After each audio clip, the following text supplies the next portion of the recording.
We are not black Hebrew Israelites. The Most High he laid upon me to bring this out. Actually, who are we? In the video that I did, we're Bani Yasharal. The scripture refers to us as Bani Yasharal. And these churches, camps, the camps in the church, again, they're synonymous. They don't proclaim Bani Yasharal.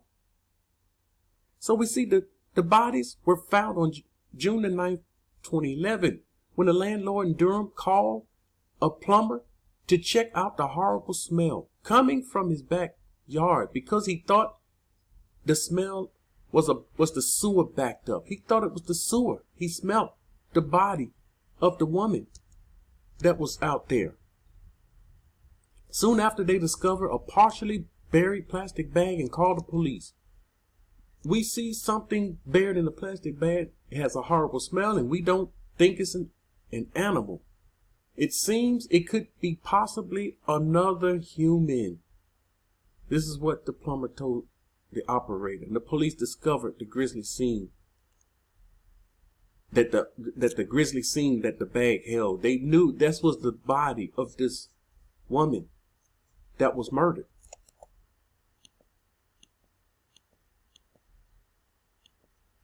Okay, this is the father's son talking about he wasn't the father of this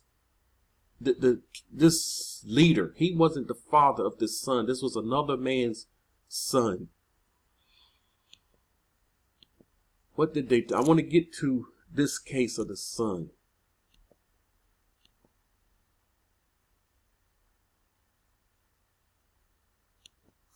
The son belongs to one of the ladies. And this is what they did. All right, we see here an informant. There was an informant involved. One of these people, one of them that was in the home was an informant. Infiltration. Infiltration. This is how it happens. They was on his trail before he committed murder. Infiltration. Your groups, your camps, your small communities. Infiltration. This has to happen. How is it that this small camp, this small group, I don't know how large they were. How is it? Informant. How is it they were infiltrated? So he called him into the basement. Then the informant heard loud music. So the informant there giving the police information on what's going on in the home. Did he know that person was an informant? No, you never know the informant, and the informant is right there with you. These people sitting in these camps, they never know the informant, and the informant is sitting right there with you. I saw how this works. The Most High showed me how this works. They will be sitting in a room with you. You won't know that's the informant. That one is with the government. And they're there for your harm and not good. And everything that's happening, it gets fed back. And then they eventually take the people down, and now they are running the show. And the people never know what's going on. So the informant heard loud music coming from the basement and the sound of gunshot. And the boy hadn't seen the boy after this. This is when they took the boy and they put him in a plastic, stuffed it. Look at what they did with this little boy. They put him in a plastic bag, going to throw him out as trash, stuff him in a suitcase, and placed him in the attic of the home. Now, you have a dead woman in the yard, a boy in the attic. And what are they doing on the Shabbat? They're having class. They're praying. They're talking to the Most High. They're reading the scriptures.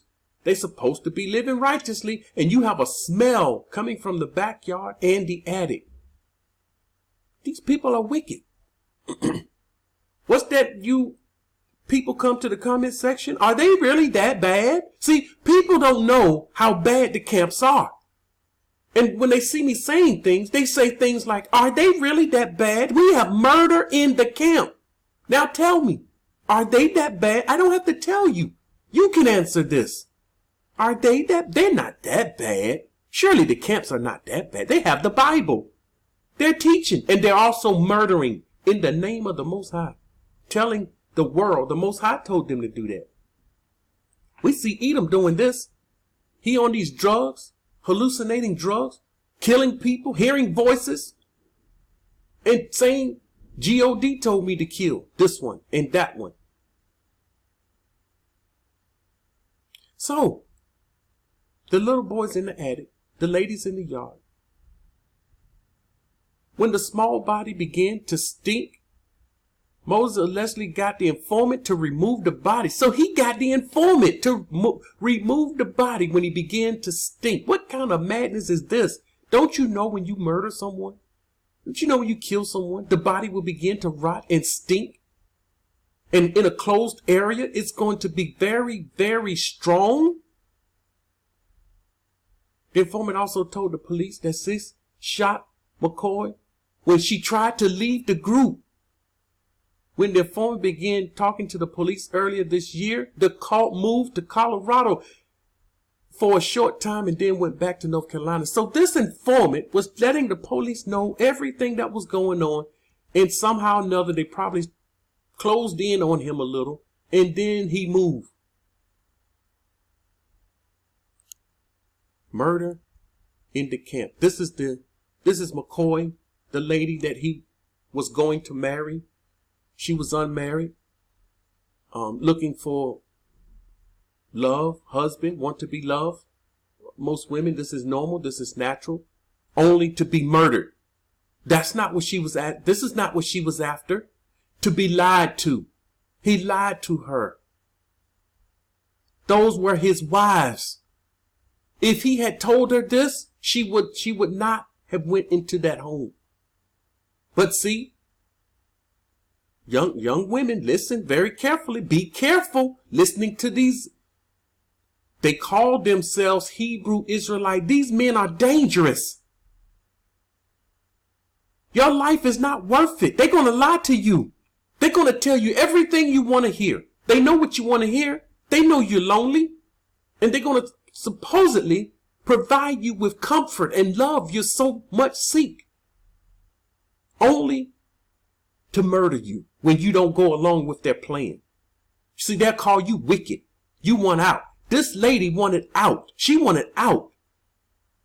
She ran out of the house for her life. She was running, wanting to be out of this camp, this group, this cult.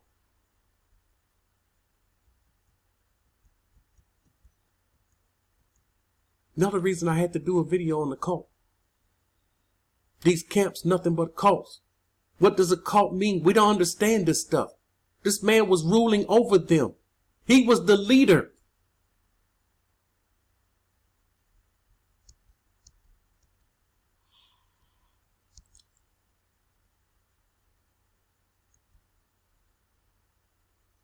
Okay, I'm looking to see where she was trying to.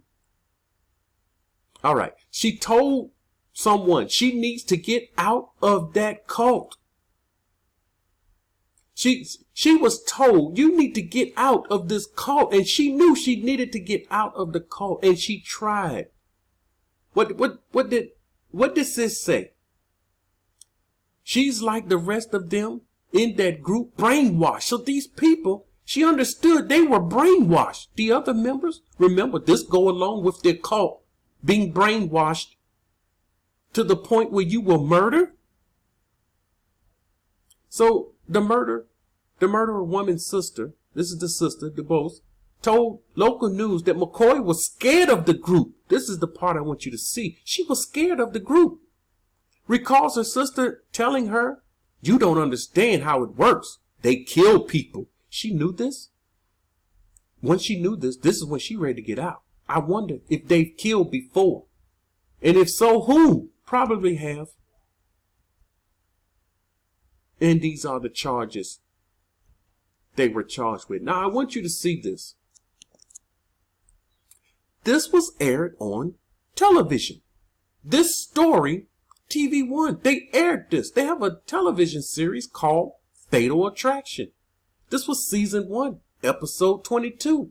I'm going to try and leave a link if you want to see this video.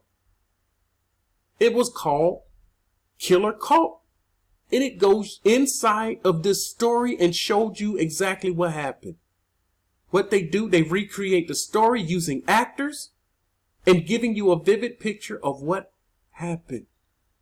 Very, very interesting episode here, dealing with our people. And we are considered. This is what they putting on all of it. This is why they call us a danger. This is why they're saying we have an issue. We have problems. We're too extreme. To the point where we will murder. And this is not us. And they know it. They know there's some righteous ones living according to Torah. Not out to harm anyone. They know this. But you have to see this story. Real story, real life, affected real people. Someone lost a daughter. Listen, we have these murders in the world. We had these murders in the Christian churches. We know of the pastors being murdered. The wives, pastor killing the wives. We've seen them in the churches. Now they're in the camps. Murder in the camp. Now we're talking about murder in the camps. So watch this episode. Get an understanding of what's going on. Be aware of this. If you don't know what's going on, why not? You should know what's happening. Get your head out of the sand. Our people taking up for these camps.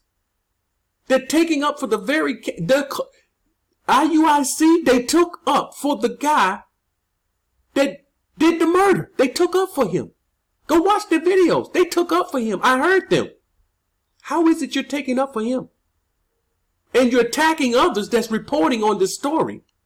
You're attacking others that already said you are a cult. They sent someone from America there on his behalf. Not the family. They refused to speak to the family.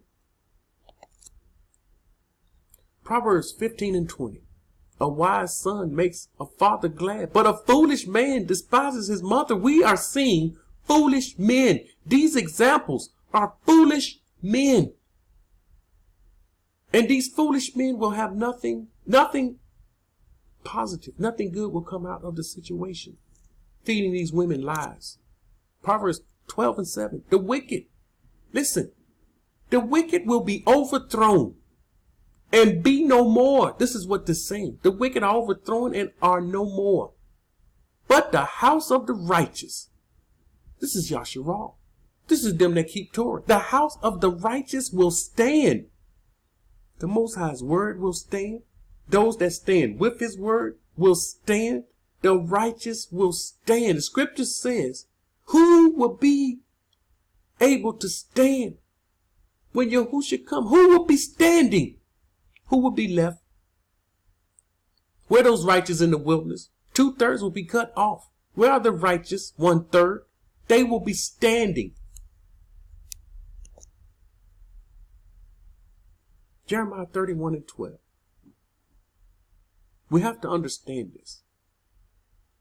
Our people concerned about many things, the wrong thing, and they're going to miss this.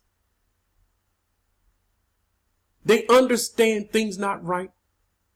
They understand gray areas. But what they don't understand, if you don't make it to the wilderness, you have nothing except Jacob's trouble. So you're concerned about gray areas and you won't make it to the wilderness. This is an issue. And if you are placed within the borders, walking distance to the wilderness, you're not concerned. You're not overly concerned about these gray areas because we're going to be made known. Thus says Yahuah, the people who survived the sword, the people who survived, past tense, found favor in the wilderness. These people will find favor in the wilderness. If you don't make it to the wilderness, you will not find favor. And it won't be murder in the camp. It will be murder wherever you are. It's called Jacob's trouble. So family, this message here, know and understand. We have had murder in the camp and there will be more murders in the camp. Shabbat Shalom.